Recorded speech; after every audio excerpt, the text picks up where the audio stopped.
Hozir sizlarning harakatlaringlarni bittada topib beraman desam ishonasizlarmi? Ishonmaylik, chunki men polbon emasman yoki men sizlarni bilib o'tirmayman.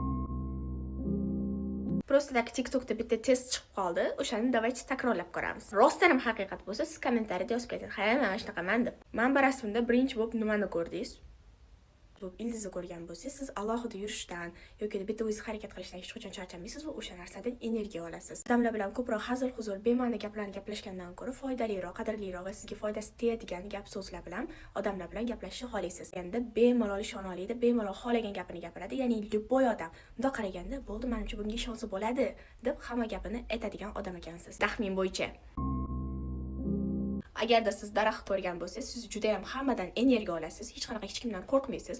Odamlarning oldida nutq so'zlashga ham, o'zi gapirishga ham, tanimagan odamingiz bilan gaplashib ketishga ham, tez dors orttirishga ham umuman qo'rqmaysiz. Bu odamlar bilan chiqishib ketasiz, hayotda juda ham rangli ko'rasiz. Ya'ni bu juda ham xursandchilik degani. Kulib yurasiz. Nima bo'lishidan qat'iy nazar, bittada hamma narsa esingizdan chiqib kulib ketasiz.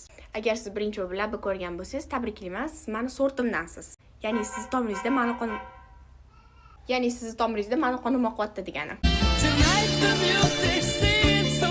Nerviniysiz, o'zingizni tushunmay qolasiz. Birda sizga juda ham muzikalniy joy yoqadi, birda vashiyatda jimjitlik, hech kim kelmasin deysiz, birda hamma bo'lsin deysiz. Что yemagan ichmagan odammiz biz. O'zimizni tushunmaymiz, tashqaridaglar qanaqa tushunsa.